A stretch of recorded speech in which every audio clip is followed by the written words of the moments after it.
Locked On Podcast Network presents Locked On Sports Today. The Broncos offense came to life in a Monday night win over the Bengals. Also, one of the biggest rivalries in sports takes center stage in the wild card, and the Dolphins finally firing on something close to all cylinders against the Jets. I'm Peter Bukowski, starting your day with the can't-miss stories and biggest debates in sports. You're Locked On Sports Today. Searching all major sports. Found.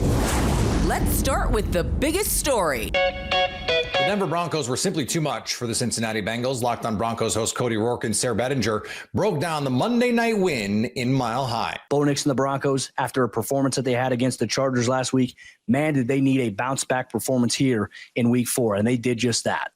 They definitely did. And you mentioned it, Cody, too, that everything didn't get off to necessarily the best overall start for the Denver Broncos. I mean, a lot of knee-jerk reactions immediately to start this game. But, man, if we only could have known what would happen as the game would go along, right? Because the Broncos racked up over 500 yards of offense. That's something this team has not done since the Peyton Manning era. And it was kind of a, bingo card of everything that you would hope for offensively in the game. You got a 300-yard performance from Bo Nix. We ended that ugly streak that you talked about with J.K. Dobbins finally running for over 100 yards. You got both backs involved in this one, and you dominated on the ground. In fact, the two guys who had rushing touchdowns in this game, Cody, were not even J.K. Dobbins and R.J. Harvey. It was Marvin Mims and Bo Nix getting rushing TDs.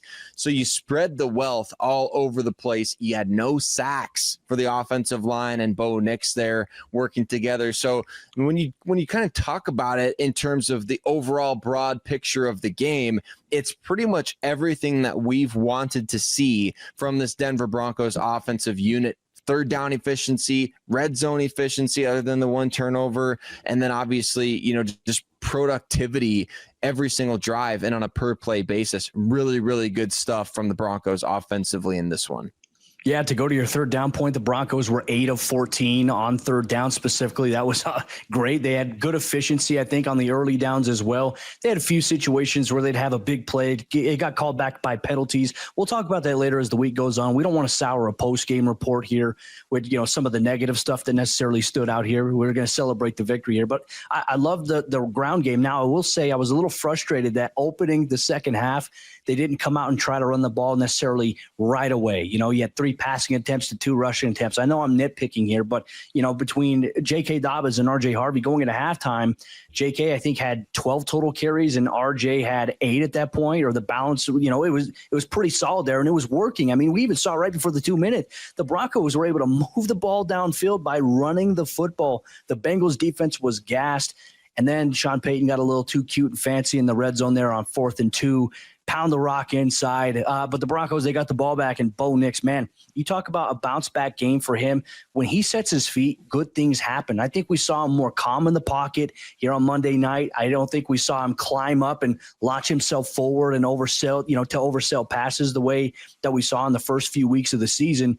We saw more of an emphasis on drop backs, set your feet, good foundation, and fire. And, man, his connection to Cortland Sutton on that touchdown, that was an incredible play with very, very tight coverage across the board. The window that Bo just threw that into was perfect, and it helped kind of set the tone for the rest of the evening. It did. And a couple of plays before that, the throw to Marvin Mims, that was also a tight window throw in a 2-minute drill. Really good stuff from Bo Nix, especially when you throw an interception in the tight red zone, right? I mean, you come back down the field, you get almost a mulligan to say, all right, well, you got to start a lot further back now, but you're going to get another chance at it. He was aggressive. He was hunting with the football. You love to see that from your quarterback, just the utmost confidence. And to the questions of maybe whether or not Sean Payton has real confidence in Bo Nix, Cody, that was a question as of last. I mean, I think we saw in this game, they unleashed Bo Nix a little bit. He still threw the ball. Despite the success that they had offensively, Cody, he still threw the ball 42 times in this game, 42 passing attempts, 326 yards on the day, a 97.9 rating in this one. So obviously a lot of really good stuff from Bo Nix. We saw a designed running play to Bo Nix. We saw obviously he's for a touchdown run. So everything that you would have wanted to see from Bo in this game, aside from that red zone interception that you wish you could have that whole play back to just pound the rock a little bit there. Aside from that one play, this was exactly the type of rebound that he needed, coming off of a game in which many were questioning, like, does this guy really have what it takes? I know it's a difference between Jesse Minter's Chargers defense and now you're talking about the Bengals defense with Al Golden. Very different personnel, very different abilities. The Bengals just got destroyed last week. Their confidence is down, but the Broncos did what you have to do against a defense whose confidence is down, and that's just completely dominate in every phase of the game. 100% too, because if the Broncos offense struggled and Bo didn't look good against this Bengals team, then those conversations, that chirping that we see so often on social media, that would have amplified here. I just thought it was a great response from Bo in the offense, specifically on third down. A commitment to the run game was obviously the key. And really, I loved how much other guys got involved. I mean, we talk about the passing game here, Sarah. You had multiple guys, 1, 2, 3, 4, 5, 6 guys for the Broncos who caught passes and had at least 20-plus yards here. And obviously, Cortland Sutton was the leading receiver here once again, but good production from Marvin Mims, great production from Troy Franklin, and a couple of missed opportunities. Honestly, when you go back and watch, Troy Franklin could have probably had over 100-plus yards in this game on 2 downfield throws that he's certainly going to want back ultimately here. But I just felt like this was a game where the Broncos offense played clean enough that we're sitting here in a post game, and there's not anything lingering that we're worried about necessarily. I feel like this was a win that was very satisfying. The Broncos did exactly what they should do against a team that they should do this with. And now the test for this offense is going to come this week against a team with a winning record. And the Bengals had a winning record in this game coming into it, obviously at 2-1 here. But now you face a perennial Super Bowl contender, obviously in the defending Super Bowl champ Philadelphia Eagles. So this was a good game, I feel like, for the offense to maybe grease the wheels a little bit, because they're going to need it against Philadelphia.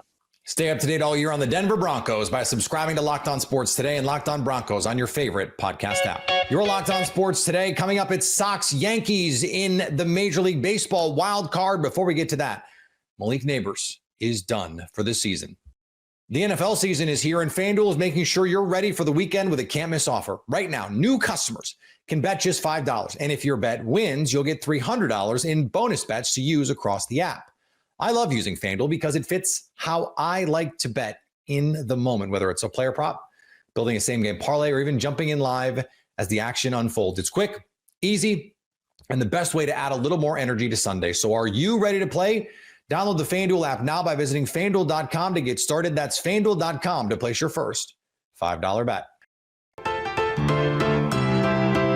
Giants wide receiver Malik Neighbors is done for the season after suffering an ACL tear against the Chargers. The New York Giants' worst fears have been confirmed on Monday as wide receiver Malik Neighbors, injured during the second quarter of the team's 21-18 win over the Los Angeles Chargers, has indeed suffered a torn ACL in his right knee.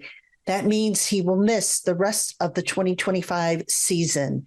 Neighbors was injured on a 3rd and 10 deep ball to the right side when his leg just seemed to get caught into the turf.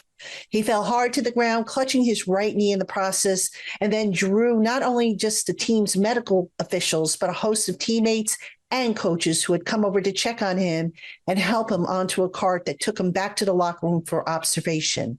The loss of Neighbors is a crushing blow to the Giants offense, which just launched the Jackson Dart era. So how does New York, now faced with how to replace Neighbors' production in the lineup, approach just that? Well, the easiest answer would be to split Neighbors' role amongst the receivers they have on the roster. Darius Slayton, Wan'Dale Robinson, the seldom used Jalen Hyatt, Bo Collins, Gunnar Olszewski, but the answer could very well be to bring in someone from the outside. The favorite apparently being one-time Giants receiver Odell Beckham Jr., who ironically also suffered a season-ending injury on the MetLife Stadium turf against the Chargers back in 2017. Whatever route the Giants take, the loss of Neighbors is a huge loss for a Giants team that is trying to salvage its 2025 season before it completely falls off the rails. On the Diamonds, the Mets finds themselves out of the playoffs after a frustrating end to the season. That's it. The New York Mets season has come to an end. They got the help they needed in Milwaukee from the Cincinnati Reds, but unfortunately the offense a big nothing burger. Their pitching, Sean Manaea only got them 5 outs. They had to turn to the bullpen. The bullpen served up the 4 runs, and the Mets could not answer. And unfortunately, the way this game went, a microcosm of the way the entire season went for the New York Mets. You know the stat by now, 45-24 through their first 69 games of the season, and then one of the bottom 5 teams in all of baseball since. And it was pitching. Couldn't get length from their starters, overworked their bullpen. The moves they made at the deadline to help their bullpen get reinforcements, all of those were a mess, and they just couldn't get enough wins late. They lost 2 of 3 in this series to Miami. One of those goes differently. The Mets are playing on Tuesday, but unfortunately, as it has been a theme all season long, the Mets just couldn't get it done. Now, a very important offseason. Who knows? Will Pete Alonso be back?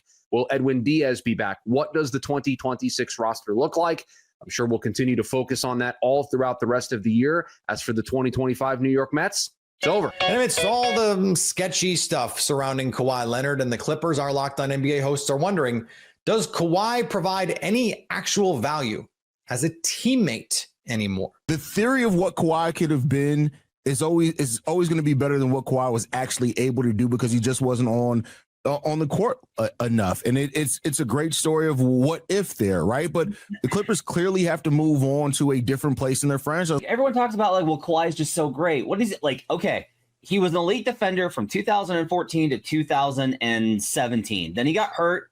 Okay, what's he great at offensively? Great jump shooter.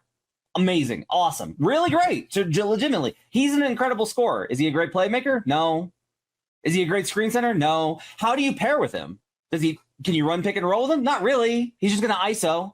He doesn't do anything for anyone else ever on or off the court. So when we talk about Kawhi Leonard and we make it into just the injuries, we are legitimately letting him off the hook. There are other guys who were way better as teammates, players, and winners that had just as bad injury careers as Kawhi Leonard. But because he won a title with a Spurs team when he wasn't the best player, and he tacked on to a Raptors team that ran into the Warriors without Kevin Durant and Klay Thompson, we put him at this level. He has never been this guy. We get it again. Yankees, Red Sox, wild card in the American League. Stacey Getsoulias from Locked On Yankees joins me now. And Stacey, this is as gut-wrenching as it gets for Yankees and Red Sox fans. And so every other baseball fan just gets to sit and watch and enjoy it. Guess what? It can't take 5 hours anymore because Major League Baseball has done away with all of that. So setting that part to the side, what is going to be the key here for the Yankees? Scoring against Garrett Crochet, even if it means just 2 runs against Garrett Crochet, which is a tall order because he doesn't usually give up that many runs, but that's the key. They have to win game 1, because if you win game 1 against the other team's ace, then you're in the driver's seat for the next 2.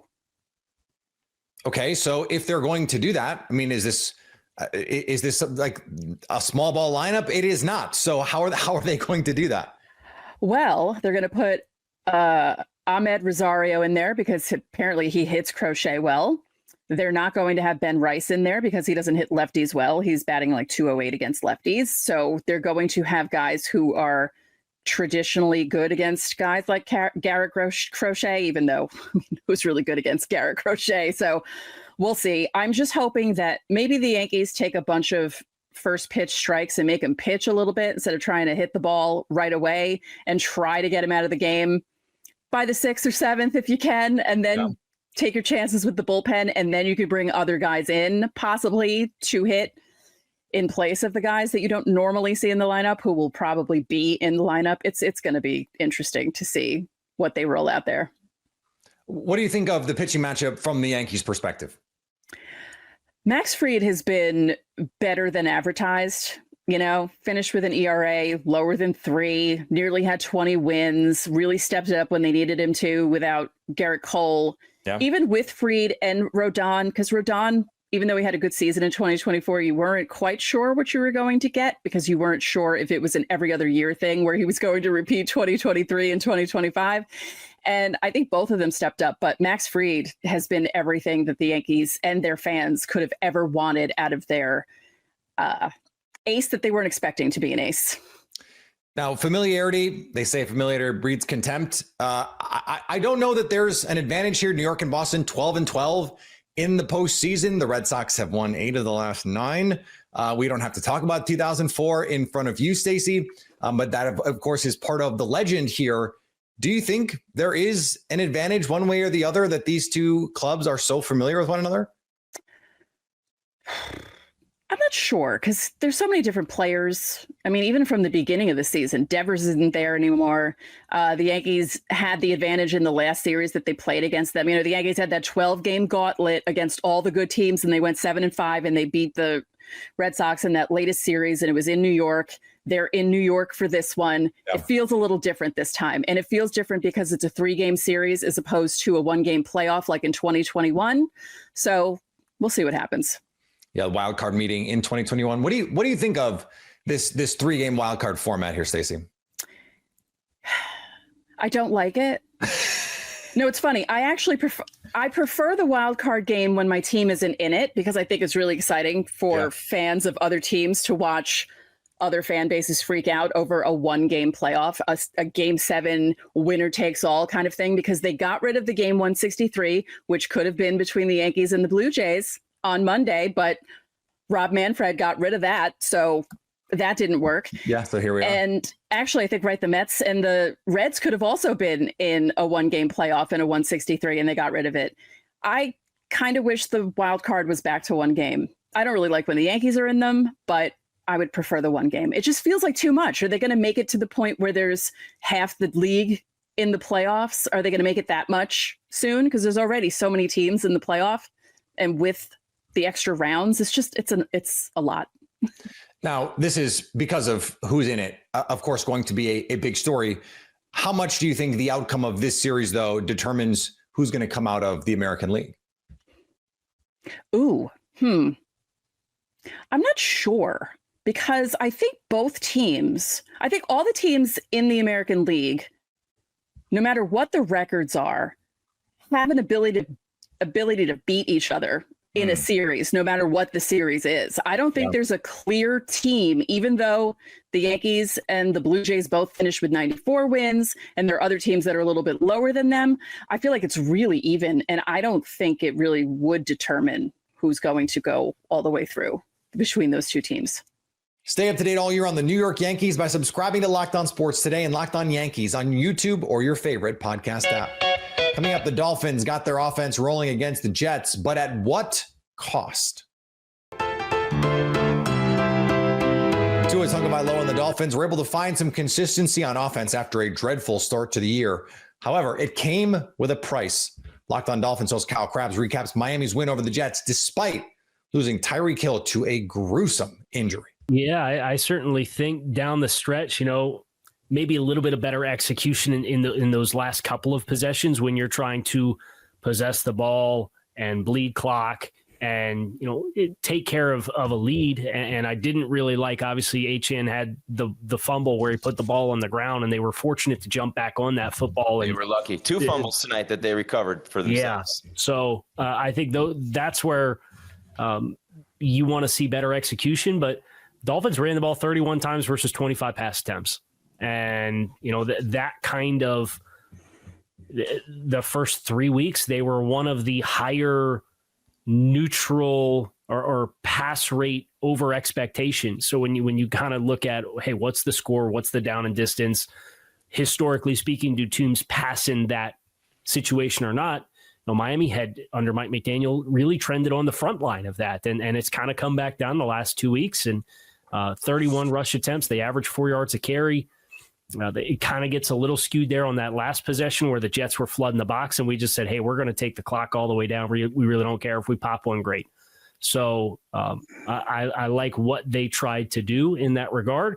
The execution of it can always be better, and I think that's where you look to build. And, I appreciated the effort to run the ball.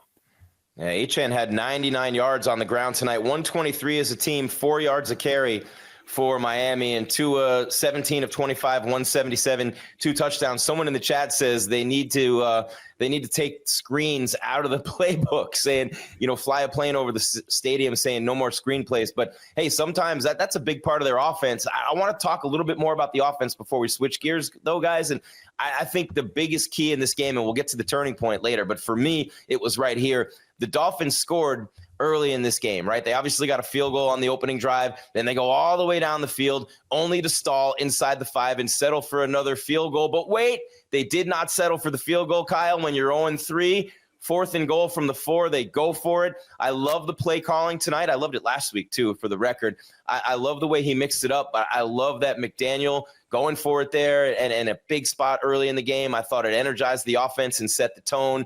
And you can't go 96 yards on 15 plays and not punch it in.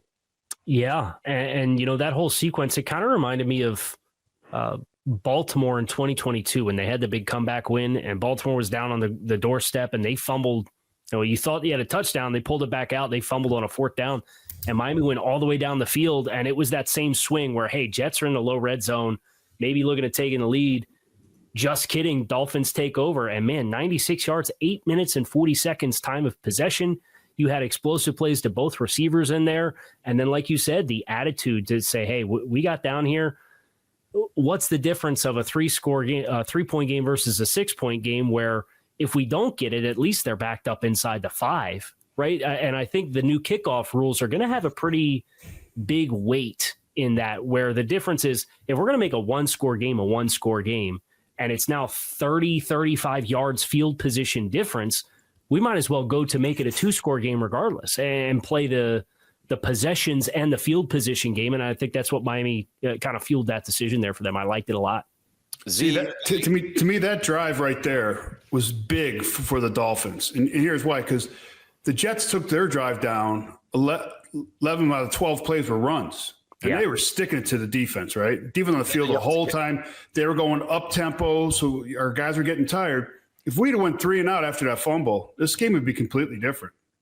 They would have probably scored because our defense was gashed, tired. The Jets got us the field. 7 yards of carry. They get inside the 5. They fumble. Huge break there. But that was my next question to you, Z, just to pick up on your point.